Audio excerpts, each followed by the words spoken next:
How's it going, Out of Stands? Here we are back again with the cast and crew of Out of Stand Nation, preluding to a fabulous month that's coming up. That's gonna kill us all. But before you get to talking about that, let's talk about some of the things that just dropped on us. Before that, so I do want to start off with something, basically a PSA I've been hounding on for the last, I don't know how long, but it's about idol privacy. For 1 year. Please, respect the idol's privacy. Sue Beanie has actually recently released a video talking about like idol privacy and how, you know, it gets intrusive and how people can't obtain it and how it's basically not cool. And with recent events with Nayeon's stalker, Mina's stalker, you know, there isn't any reason why, again, like she said in her video, there isn't any reason why you should be intruding on their private lives, especially because from what I've heard in the J-pop, like with stalkers, idols have gotten physically harmed, they've been sexually assaulted, and then in the K-pop there was an idol that was kidnapped. Fortunately, she was not harmed, but these stuff happen. And whether you believe yourself as a good person or not, it's still stalking them still endangers them. Having their phone number invades on their privacy. It's not cool. And you know, honestly, if you love your idols, respect their privacy. It's cool to go to the events, go listen to their music, but once you start invading their privacy, you're endangering their safety. And it's just not awesome. And that's really all I gotta say is that, and that's why a lot of fans are also protective, is to protect their idols from situations like that. Oh, and watch Subini's thing. She's experienced this because she was an idol with the group Blady. So yeah, we'll have a link to that below. But yeah, sorry for that little PSA. Go on, June. Well, I mean, knowing our momentum. So, I'm sorry. Wow. Let's see. Well, I mean, let's just go to the first piece then. Nick, why don't you go ahead and bring it in? All right, so our first piece is Golden Child's Without You, which was released on the 29th and currently has 376,000 views. So go watch it. So Golden Child is, yeah, you know, they are another underrated group, and it's kind of unfortunate for them too, especially since they're under Woollim Entertainment. Woollim Entertainment is not that big of a company, so they are the brother group to Lovelyz, and you've probably heard us say this numerous times over the course of this show. If you watched this for a while, definitely Woollim sound in full effect here. However, I think they did a good job of mixing it up here. Yeah, they did. They really did. Because that first, I want to say like the first minute or so of the opening, I'm like, okay, I've definitely heard this before from one of Lovelyz songs, like the opening. Mm-hmm. And then all of a sudden, like, they just switched it up on us. I'm like, whoa. Yeah. Wasn't expecting that at all. Yeah. I mean, they do, if I remember it, they do use a lot of darker colors for the music video too, so, Oh yeah, I mean, because that works better for Golden Child's concept versus like Lovelyz. So, yeah. I mean, the music video was fine too. I want to say too, like, as critical as it may sound for me about the Woollim sound, I actually like really love the song. Like I had it on repeat this whole week. So I don't know if you guys, yeah, like I watched it like probably 3 times in a row the first time it came out. I'm like, I wanted to watch it again, but I had to get ready for work. So it was, I mean, it's a great song. It's like what was the word you used to describe it? It was very lo-fi-esque, Nick. It is rather so. After the intro, you know, the first minute or 30 or whatever, it becomes very lo-fi, and it gets progressively more lo-fi as it goes on.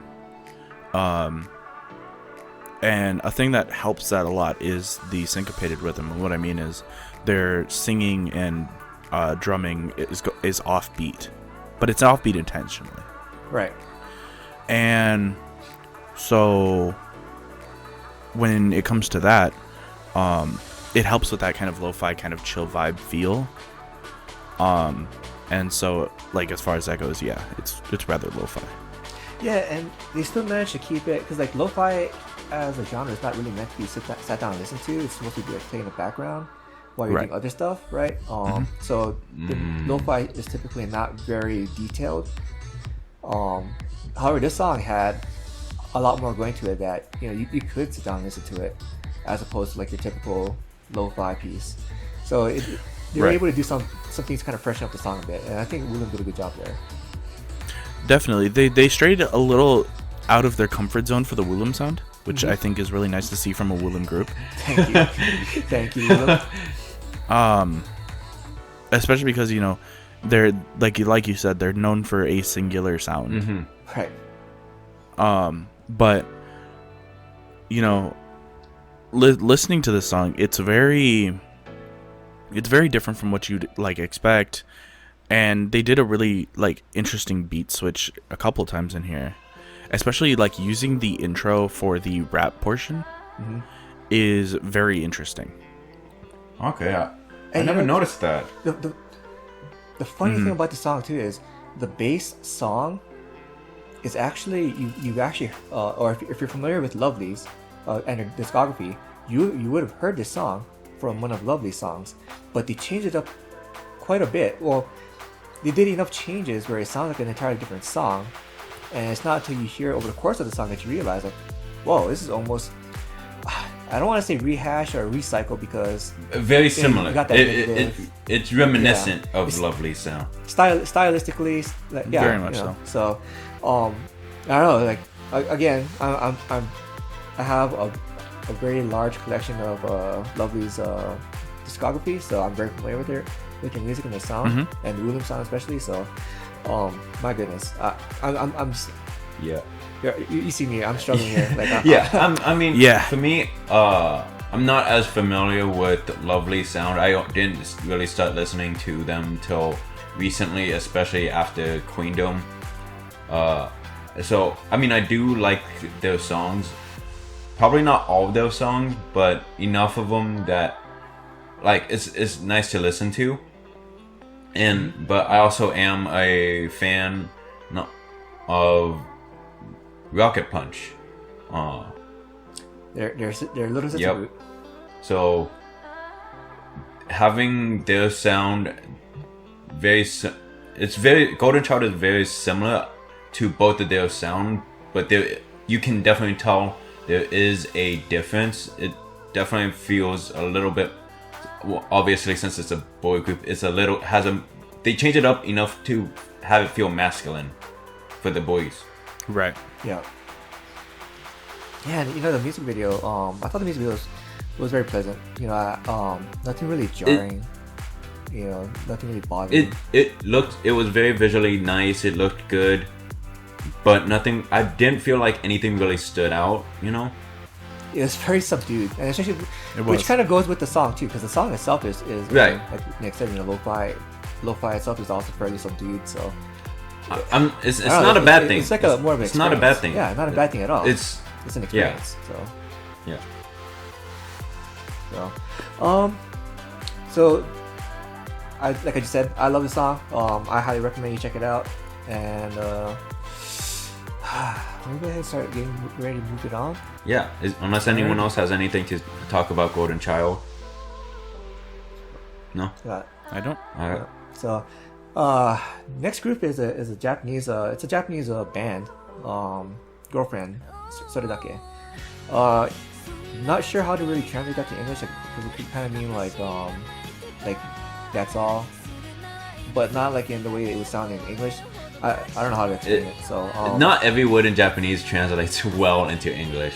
No, and even concepts especially. So, but the song is called それだけ. We'll have it in the list in the description as always. So So this is like a kind of like a light rock Right. song, and it was a good change up, I say, from what we normally listen Yeah, to. Well, at least for us as a group. it kind of reminded me of a little bit of AOA Black, but more subdued. AOA Black. It reminded me of that, but um, a little bit more subdued. Cause didn't we talk about that too in the chat? no, I'm pretty sure we talked about that. a No, little bit. we didn't. AOA Black. no. Oh, maybe it was with Nick. Then maybe I talked to Nick about something with AOA Black. But yeah, it was and the other thing too is like, you know, their sound. For one, again, you're gonna hear me say this again. The vocals, natural vocals. I love the fact that they use the natural vocals. Yeah. Thank you. It was so pleasant to listen to. Very pleasant to listen to. Because, you know, I get so tired of like being in Japan, right? Especially like one of my wife's coworkers, especially. She speaks with that unnaturally high nasally voice, just like this, and I would just get so irritated like being around her. I mean, for me, I'm not bothered by it. I'm around enough anime fans and fans of Japanese culture that, like, I've seen people emanate that in real life. I've gotten used to it, to be honest. Yeah, 9 years in Japan, still never. No, not for me. But this, you know, back to the song. I like that they incorporated some old school aspects from like Yes. American rock. Yeah. Like I want to say like maybe around the 80s. I think because like Guns N' Roses was one of the bands that I was thinking of. I definitely heard a few. Yeah. Maybe 70s or So, like, 80s. Not the Guns N' Roses like their thrash metal sound. They're they're rock it's- ballads, right? You know, like, you're familiar with some of the rock ballads they would listen. I can't. Right. So, for example, like, I know what you're talking about. Like Sweet Child of Mine, for example. Sweet Child of Mine. That was one of them. Yeah. They also had another one that was also more subdued. That where the dude was basically plucking on the guitar, but it wasn't amplified. He had the amplifier Right. off. Right. They were using drum. I can't remember the name of the song. So this is really this is 80s, very like alternative punk era type of soft Okay. rock. Yeah. So there's a couple types that this really fits into. It's a very much a mesh of soft rock, obviously pop rock. But it also has a few elements of like Japanese other rock types, like psychedelic rock. Okay. Oh yeah. is a big one. Yeah, and and a lot of the riffs that they use too is kind of that unique Japanese flavor as well. To give it that to make it, you know, distinctly Japanese. It reminded me of a little bit of One OK Rock. A little bit, yeah. I'm not familiar with them, so I mean I am. And was it even their guitar solo, right? Didn't their guitar solo kind of remind you of Guns N' Roses? A little bit. I mean, it wasn't like a full-on like shredding solo like we're used to with American rock, Right. but it was kind of like a light. I mean, because like you said, soft rock. So, yeah, like the song, I would listen to it again. I really would. So, I've listened to it 5 times already. I think I'm up to 4 now. So I've listened to it 4 times now. So yeah, I'm not far from you. I haven't really listened to it that much. I'm sure if I wanted to, I could, but it's not really the rock that I like. If I'm going to listen to rock, I'm going to listen to something a lot more hard. Right. Harder, yeah. Like Dreamcatcher, for example. Which we'll talk about them later. Oh yes. Oh yes. But you know, something very much along the lines of Dreamcatcher, right? Because you know, if I'm going to listen to rock, I'm in a mood for rock. I'm not in a mood Like, for a rock ballad. You want to jam out. Yeah. Headbang. I want to headbang my way into a coma. Yeah. So it's not really my style of rock per se, but I definitely understand the musical elements that are here, and like can definitely like see that coming through. It's the instrumentation and chord progression is very American. Yeah. It's very that was American. was the chord progression, like the chord progression and the structure. Well, it follows like that.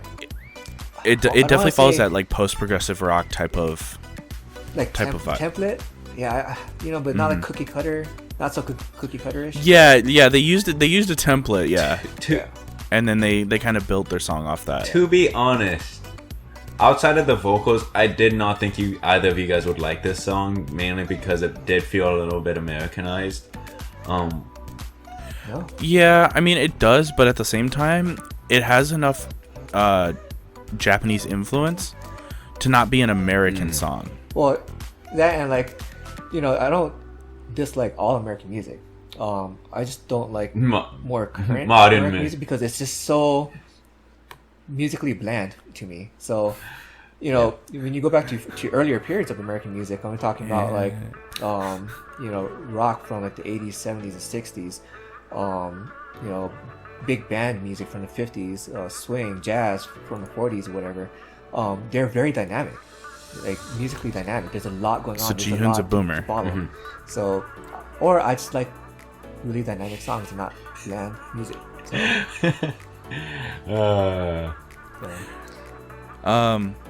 But yeah, so I will mean, tell you all about how great the Qing Dynasty music was. Hey, the Qing Dynasty did have good music, okay?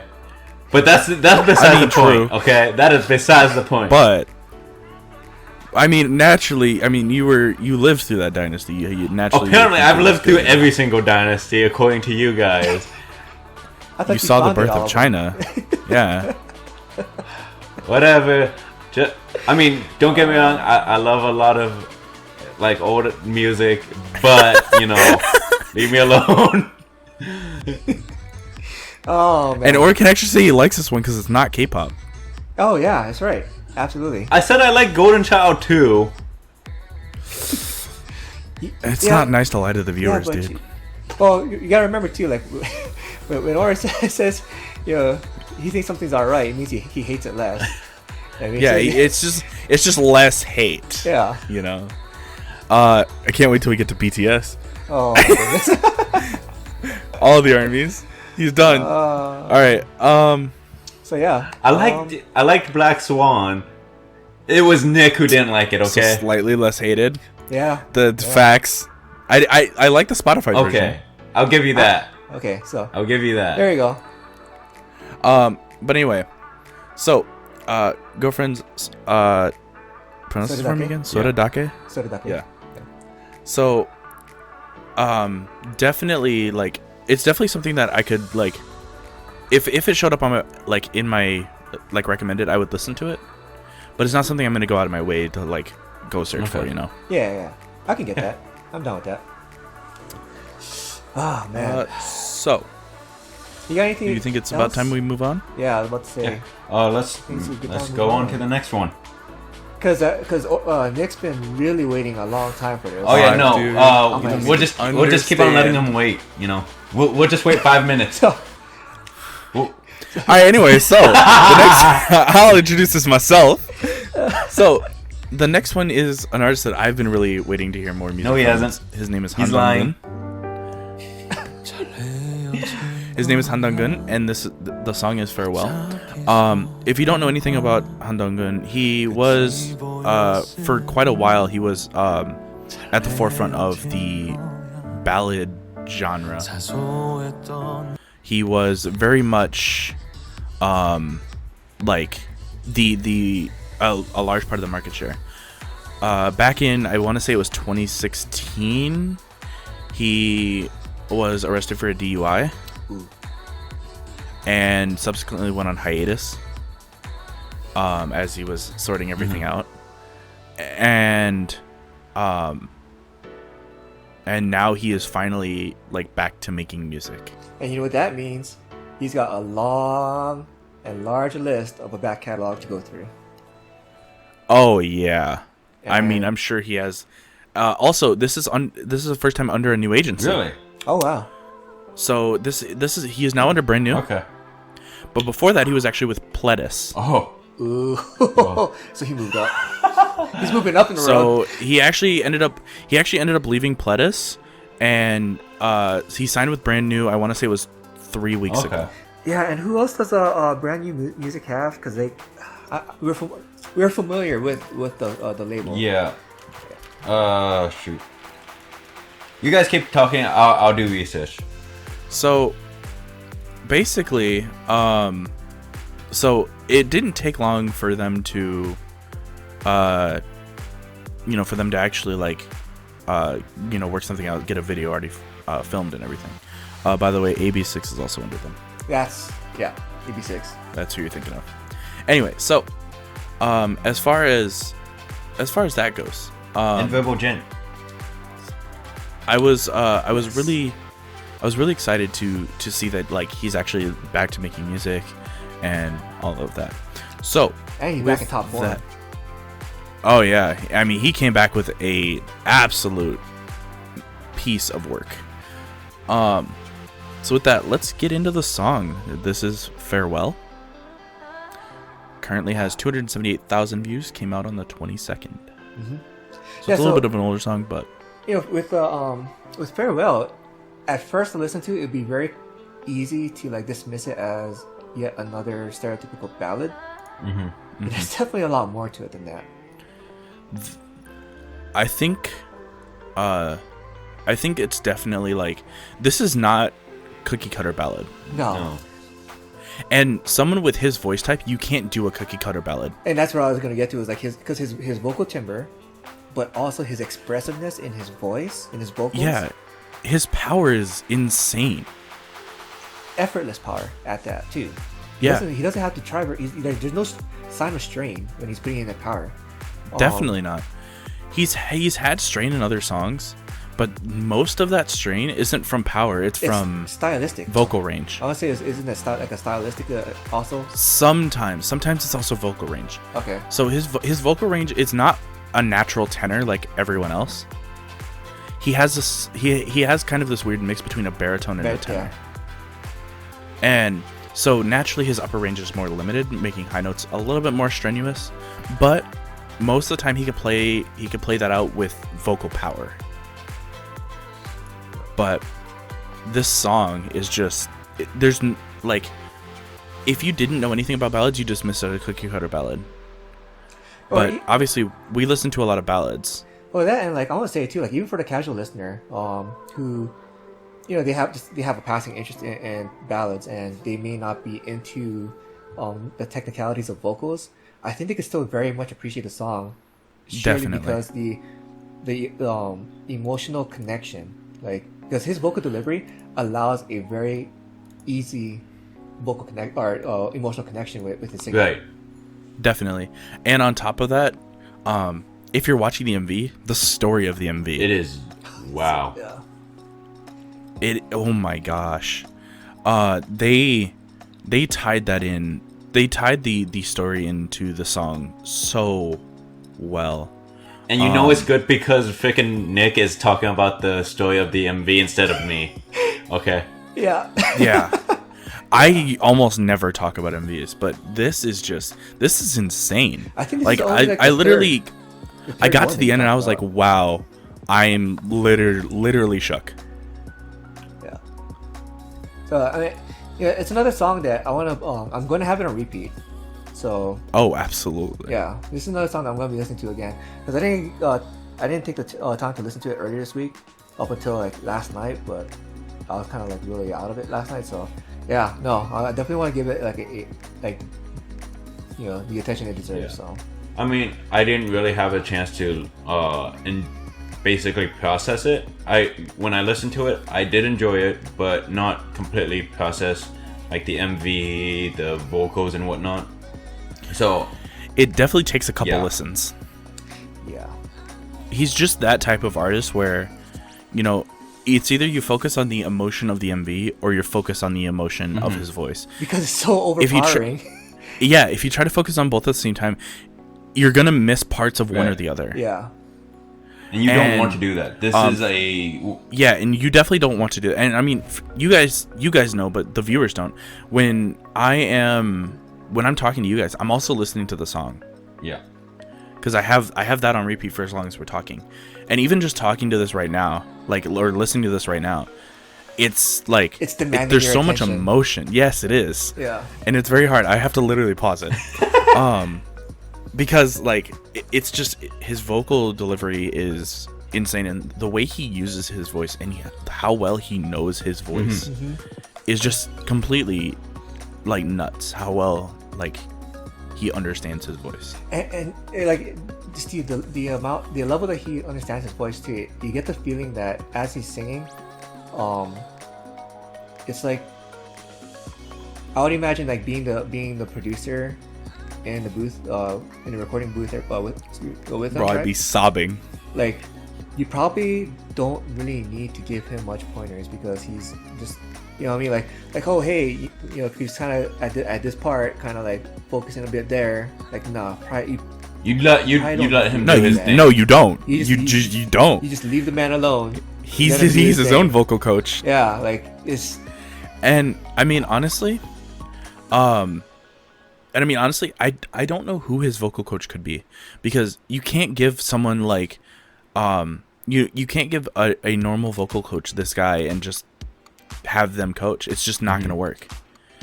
They've got to be a serious vocal coach. He might not, at this point, like you said, he might not even have a vocal coach. Yeah. He might be coaching other people. He might basically be, yeah. He might seriously just be doing self-training at this point. Well, because and even for like the it's so hard too. to coach someone like him.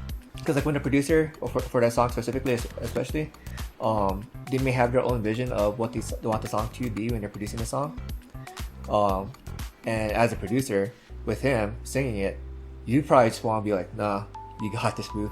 Like, bro, he improves their vision of the song. Yeah, exactly. You like, know what I mean? Like, like you know, if you write an emotional song and then have this guy sing it, you're like, wow, my song went from a 10 to an 11. Yeah. That's great. Like, let me get out of your way. Yeah, I'll let you do your thing. And that's exactly what I'm envisioning in my head for the recording studio. Yeah, and I mean, you know, obviously the MV in and of itself, like I talked about earlier, is insane, and I would think Aura would have a lot to talk about with that, especially because it's such a storyline. Everything from lighting, angles, it goes so well. You can't process it in one viewing, which is unfortunately all I had was one viewing. I will say that it was very immersive. Yes. Because from scene to scene, there was so many details in every scene that, like when they're in the living room, right, and on the sofa, like you really felt like that was a natural, like a couple in the just enjoying that moment. Yeah. Like you were just there, like watching, you know, like. Yeah. It felt 100%. so organic and natural, immersive. Just immersive was the best thing I could think of to sum it all up. And the greatest part, if you haven't listened to like his other works, they're all like that. They all have such an immersive story, and it's amazing that like he's been able to do that over the course of his music, given that, you know, most of the time it's different producers. Now that he switched companies, the fact that it's still the same is really, that's Brand New did a great job. I will say, say for me, you know how I say that I like to watch things as a whole, like MV and music as a whole. It's hard for this one, like Nick said before. Like it's hard. You do have to, at least when I was doing it, I had to try to keep on switching back and forth. So I'm going to split my view for my second and third viewing, because I'm going to have to do that, because I couldn't get fully immersed because I was trying to listen to his voice, but I couldn't get fully immersed into his voice because I was trying to process the MV. And you gotta watch the MV multiple times to see all the like little knickknacks and catch the meaning of and really immerse yourself with the scene before watching it as a whole. That's something that's really hard to do for someone who tries to watch something as a whole. Yeah, and from hearing you guys talk about all this, it really made me aware too of myself, like, because in a past couple episodes, I've said it before, where it's like, where I've had the same problem, right? Where I couldn't focus in on the music video because I was so immersed into the song, and then I had to go back and watch the music video because I feel like compared to you guys, I lose myself a lot more into watching these music videos. Like the emotional engagement part is much more easier for me, I guess I should say. I'm more open to getting engaged that way. So Yeah. it really is interesting, like the difference for me, between the three of us with the way you consume. I mean, for me, like, you guys, everybody knows I don't speak Korean and I have a hard time understanding it. That's basically one of the reasons why I also feel like the music video is just as important to the song, is because it helps to convey the message to people who can't understand the language, puts into context. Yes, it very much puts it into context. So, if you have a hard time translating the music video and you don't know what they're saying, it does take you out of the immersion. It does. But once you understand what the lyrics are, you can get a little bit more immersed. But if the music video doesn't go with the song, that's usually where the problem and disconnect is, and that's partially why there are some music videos I really do not like, because either like the costuming is horrid, like the song may be good, the song may be absolutely great, but if the music video that accompanies it cannot convey the beauty of the song, which if I have to switch between paying attention to a song because both are that good, there's something that they're doing right. But I agree. But if one is so bad where it kind of ruins the other, like you can have an amazing video but a terrible song, or vice versa. You can have an amazing song and terrible music video, and it can ruin it. It can definitely ruin the experience. But when they're harmonized in such a beautiful way, or to a tremendous way, you can either really enjoy the music video, or very similar, it forces you to re-watch it again and again to really appreciate it. That's when you know that the music video is good. Right? Yeah, I honestly agree with everything that you just said. Alright, anything else you guys gotta say? I don't know, man, because we killed a lot of time on just that one piece alone. So, which means, again, the song is that good. So. Hey, if we can keep on talking about it, we can keep on talking about it. It means it's just that good. And if you haven't heard it, go listen to it. Like, what are you doing? Stop sleeping on talent. Seriously. So, are we ready to lose ourselves into the next piece? He's cheesing. Nick is cheesing because we're about to talk to this. And I'm surprised too that you weren't the one who dropped that into the chat. Like, it had to be me to drop the music video into the chat. For you I want to keep it for myself. So, my goodness, Siyeon Paradise. She's from Dreamcatcher. So. Yes. She's also my bias. Oh, right on. So, hence why I was so excited. So, in other words, Nick has a greater love for this song. Yeah. So this song, there's definitely that Dreamcatcher flavor still there in the song. Oh yeah. Mm-hmm. And it's like what Nick says, like it's like Dreamcatcher, but it's not. And I would say, going off of the End of Nightmare album, one of the B-sides, Diamond, I was getting some vibes of Diamond in that song as well. Yeah, that's what helped kind of give it that Dreamcatcher flavor.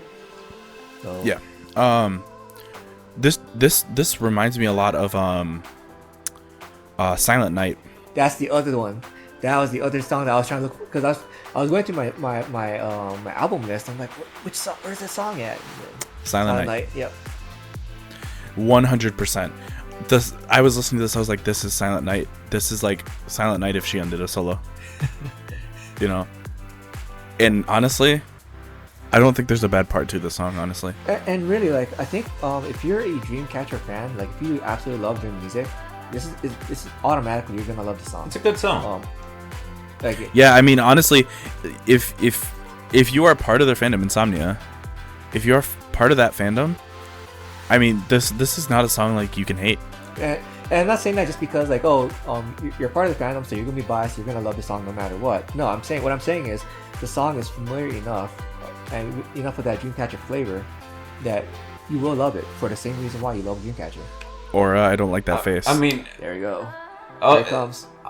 I was just gonna say, like, I'm not an Insomnia, I'm not a fan, but I also enjoyed it. So, like, even though like because I was agreeing how Jihoon was saying, like, about the whole Insomnia bias thing, like, no, you don't have to be an Insomnia, you don't have to be a fan to enjoy this song. You can definitely enjoy this song. It's honestly a good song. If you are familiar with Dreamcatcher's music, this will sound like Dreamcatcher, and that I think gives it a very familiar vibe. Yes.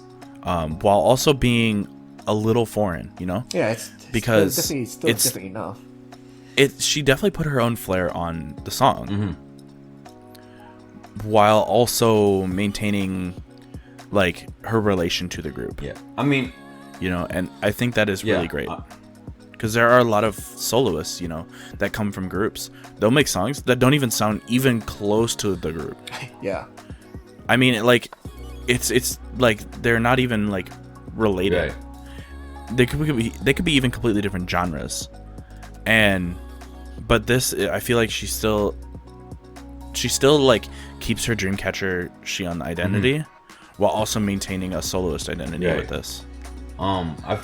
It kind of reminds me a little bit of how K did it for Lovelyz, you know, how she did her soloist work, and it's very similar to Lovelyz, but it also had her kind of K flair.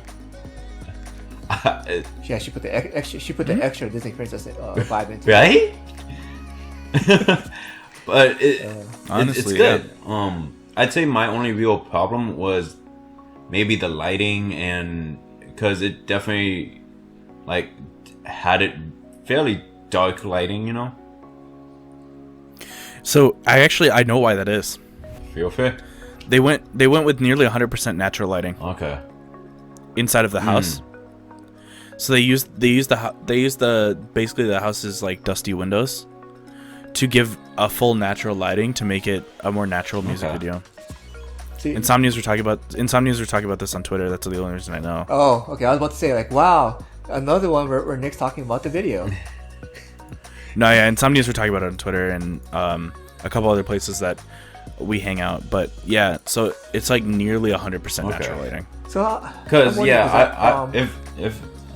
okay, so that gives a little bit more appreciation, because I thought that they used like some kind of other lighting to do it, and if they used like some outside lighting rather than the lighting that you're talking about with natural lighting, I would have had a much bigger problem, because it's like, okay, so you're kind of cheapening the lighting to show the effects. But if they just use natural lighting, then okay, I get it. Yeah, because I mean, if you're gonna use artificial lighting and not use it properly, that's then why have it? Then why have it? You know. So my question now is, in one of the Fact and Star interviews that Dreamcatcher did last year, they mentioned eventually moving on from this current nightmare concept. So where do you think they're gonna go? I think so. There's a lot of places they could go. And honestly, it could be. Honestly, I want them to go a more ethereal base. Ooh. Oh, so you already know that appeals to me. Like I know that appeals to you. Yeah. You I think it could work. You stand a lot of ethereal bases like WJSN, for example. Yeah. And honestly, it would fit well. So something more ethereal would be a little more poppy than, for example, Siyeon's Paradise. It would be a lot more of an ethereal feeling, because this is definitely more ethereal than Dreamcatcher normally is. But there's also a lot of other places they could go. I mean, there's a concept that I think that would do well is Nightmare, like obviously coming out of the Nightmare, and then a dream concept, and then a Nightmare relapse. I could also see something a little bit like Luna's Butterfly kind of style, maybe. Okay. Like a rock butterfly. Yeah, kind of like a yeah. Yeah, I Yeah, that would be cool actually. Dreamcatcher, But do it. Yeah, listen to us real quick. But yeah, so I mean, something along the lines of like, like maybe a softer comeback. Okay. So then, And then going into a Nightmare relapse. like, what if they where you fall back into it? What if they double down on July 7th ska feel? A ska feel. Yeah, because like July 7th from Alone in the City was like kind of like a ska type of song, and like that'd be really. I think ska would be, but they'd have to like. Yeah, it would be. But I think they could use that as a base and kind of like switch it up somewhat with kind of going with what the direction you're talking about, ethereal, because you can kind of. Yeah, so it'll be hard if they go ska though, because their company's not gonna want to take a risk. They're from a small company. Yeah. Happy Face Entertainment. I don't even know what ska is. I don't know, man, because they took a big risk with rebranding them from Minx to Dreamcatcher. Yes. So they could, and they took a big risk going rock, because rock's not done. Not predominant at all. Yeah. Well, because like from what I understand, Dreamcatcher is pretty much the pioneers of rock at the moment. Yeah, a pop rock. So, because like, and the reason why I say like ska, because kind of going into what you're talking about, right? So what if like imagine kind of like a lullaby, ethereal concept with ska as the base. Ska could do that. Potentially, it's gonna be a little hard to maneuver, especially with Siyeon's vocals. So, because she is the main vocal for the group. So it would be. She has a naturally deeper tone, and it's a slower. What would be a slower paced song too, because it's ska. So, okay, so that's one direction to go to, and then because the other direction I was thinking of, and it would be a lot more extreme, is if they went in the same direction as like trap. Not trap the genre, the song, trap. Okay. I was really worried for a minute. I was like, "You're telling your rock group to go trap?" Yeah. Because trap. I was like, "That's." Because trap was like a kind of like a Linkin Park type of mix of electronica, but then where they also put in heavy metal elements. Something that Linkin Park didn't even do. So that could work. But then again, it would be kind of going like the opposite direction of going from like, instead of going mellow, now you're going like from hard to like harder. What if they went honestly, and honestly, they also could just do a Nightmare relapse, just straight into it. Back, because if they want to play it safe, they'll run a Nightmare relapse, and they could run a ton of titles like the beginning of a new or something like that, and have another Nightmare where they can run a similar hard rock concept. So, what would you say, Aura? I feel like you're gonna borrow something from J-Rock. Yeah, so I was actually gonna bring up Girlfriend, soれだけ. Okay. Because they've got really good vocals, So seeing them maybe in a style similar to Girlfriend, and I think that would be interesting, because I'd say we all agreed that it was a really good song for それだけ when we listened to it. So yeah, but I'm wondering if they're gonna. I think they're gonna use something harder as a title track, though. Yeah, they could use that as a that could definitely be a B-side. Yeah, they could have it as like a promoted track, but have a different title track as well. An alternate MV track. Yeah, because like if I would say that if they were to kind of switch it up a bit to something more mellow, I think it wouldn't be more like that'd be the one concept that they would stick with for the next season, right? But more like they would kind of go, I guess, dual concept at that point. Yeah. Because you want to kind of maintain that same original concept that got them those the original fans. Right. So, I think we need to start moving it on because we. I don't. Unless anybody has anything else to say. Nope, I don't. So, all right. Well, then it's on to Song of the Week. Well, you guys already know mine. Actually, you don't because it's really hard. So. This is very hard. Because I feel like Nick's gonna go with Farewell. I feel like you both are going with Farewell. So that's one of them, but then Nick is also torn with Paradise. Because of his bias? And then, yeah. And I feel like Oro would go with... I don't know, what would Oro go with? Which one does he hate least? I hate that's how you scale me. I hate that's how you scale.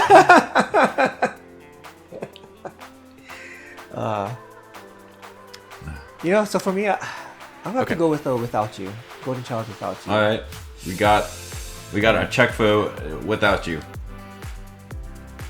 Go ahead, Ora. So, to me, it wasn't very hard. I kind of figured mine out from the beginning. Girlfriend's So that Ke. That's mine. That was so predictable. I knew that. I said it wasn't hard. And then mine is Paradise Farewell. No, you are not pulling a Geum. I have to. I have no option. Otherwise, I have to say it's neither because I can't choose. It's Paradise Farewell. I hate you. All right. This is how February is going to be. You know that, right? Oh yes. Yeah. But before we talk about February, we have something else to talk about. You know. We have to talk about the Seoul Music Awards. SMA. So, for the Seoul Music Awards, it was the 29th Seoul Music Awards that was held on January 30th. Which obviously is just a general music awards show. And some of the winners and notable things. Let's see here. OST award went to Taeyeon. EXO got a double popularity award, a most popular K-pop artist award, and a general popularity award, as well as a Hallyu Star award. Okay. You know, armies everywhere are pissed. Yeah. EXO also got a Bunsing. Let's see what else. Oh, 2 Daesangs were given out. One for a physical album and one for a digital music album. And you can only guess who got the physical album Daesang. That was BTS. Of course. Naturally. And digital music Daesang. A lot of people were speculating it would also be BTS, but actually Taeyeon took it. Okay. Whoa. For her digital album. Yeah, because I was expecting you to say it was a double win for BTS on that one. Yeah, but it was not. Taeyeon took the digital music Daesang. Wow. Which song was it for? Other notable things. Which song Taeyeon was it for? Which album? I believe it was Purpose. Other things. A lot of Bunsings were given out naturally. And the Rookie Award. 3 people got Rookie Award. That would be TXT or T by T, whatever you call them. ITZY and AB6. Yeah, and speaking of which, so for T by T and ITZY, that makes them basically all kill rookie groups because they got every single rookie award that there is to get.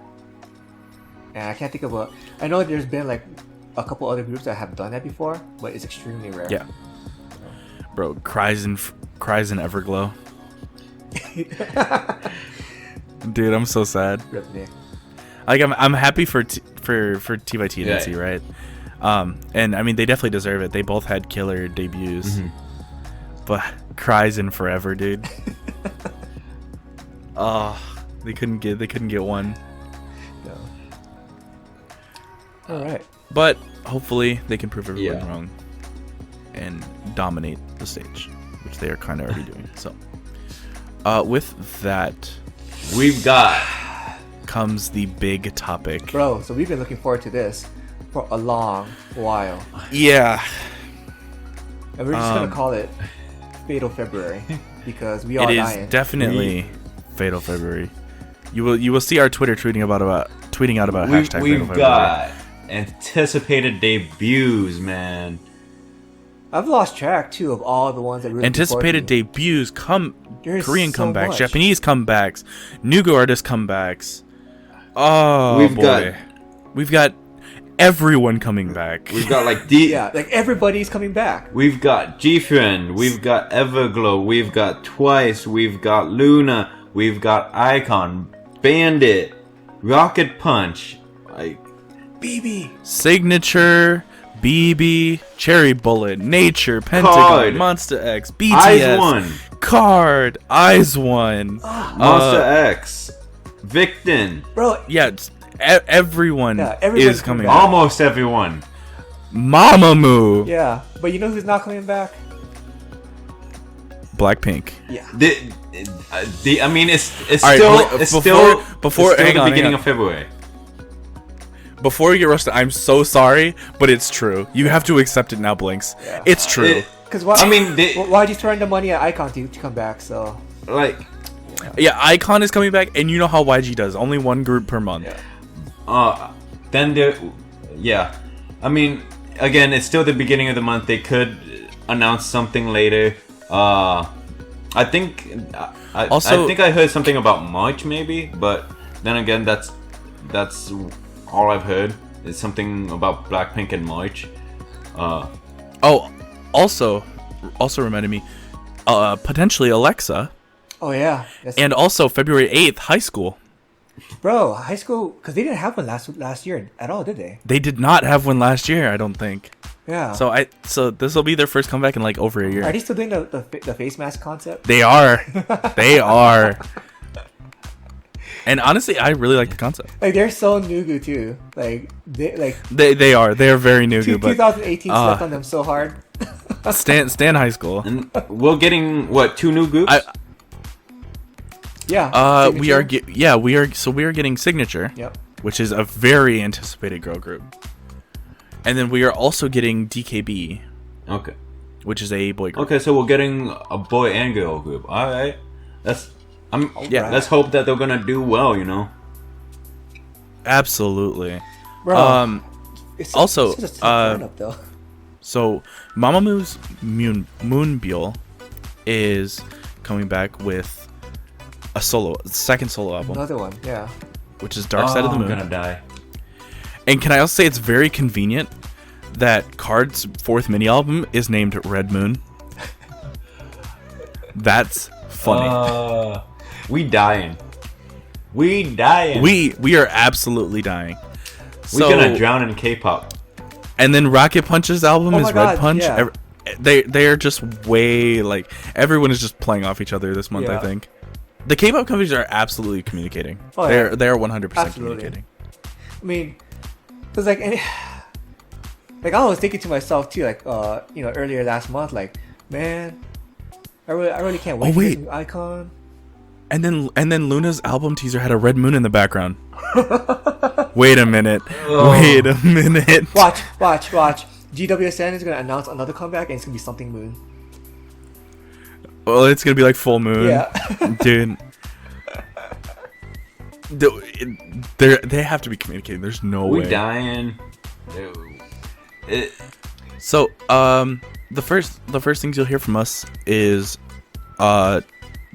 death noises, and then BB come back. bro.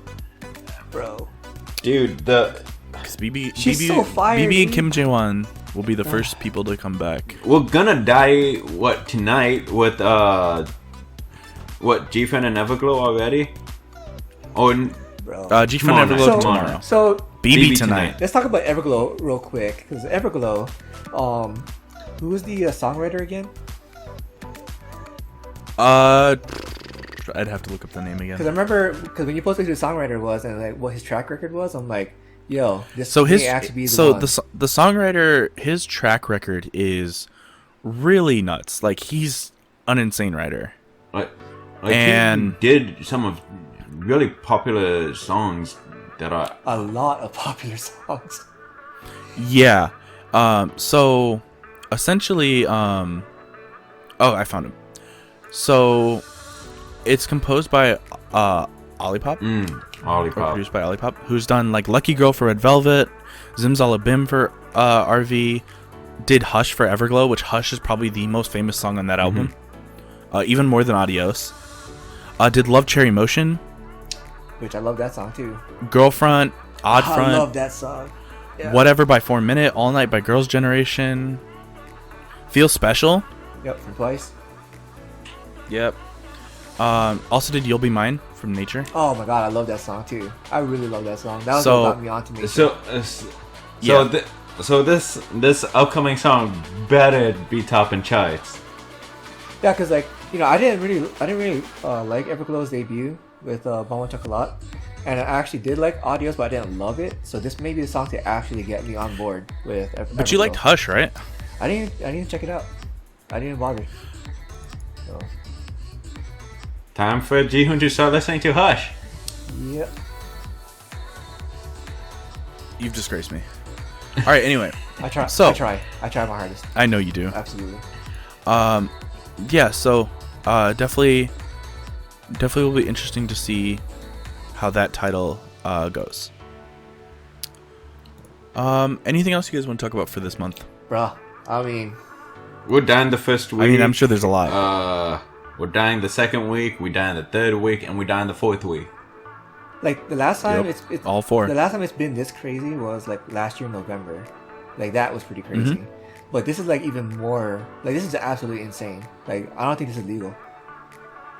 No, it's not. It's actually illegal. Like it's fully illegal. Yeah, but they're just going with it anyways. Like next you're going to be telling me that like Fromis is having a comeback. It's like SIS has a comeback at the end of this month. Stop. Oh my girl. Like oh my goodness. I mean, yeah. We're not saying that they are, but we do hope that they are. And despite making jokes, we do also hope that Blackpink has a comeback soon.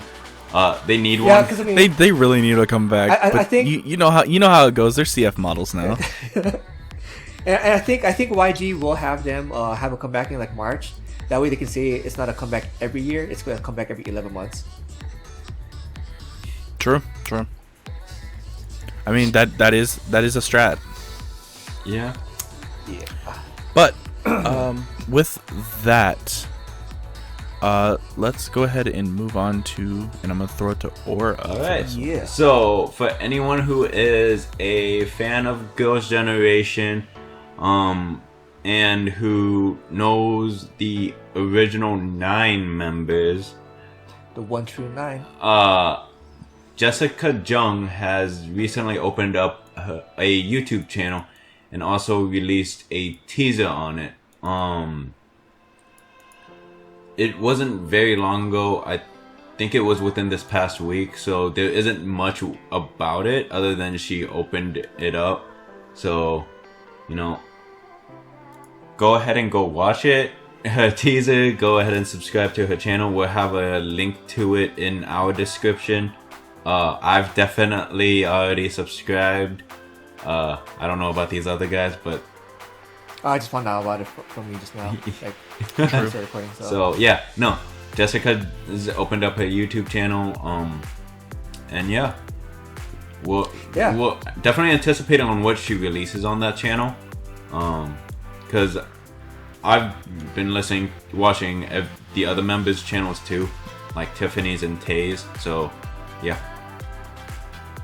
Yeah, so let's go ahead and wrap this up with our last quick shot, something positive.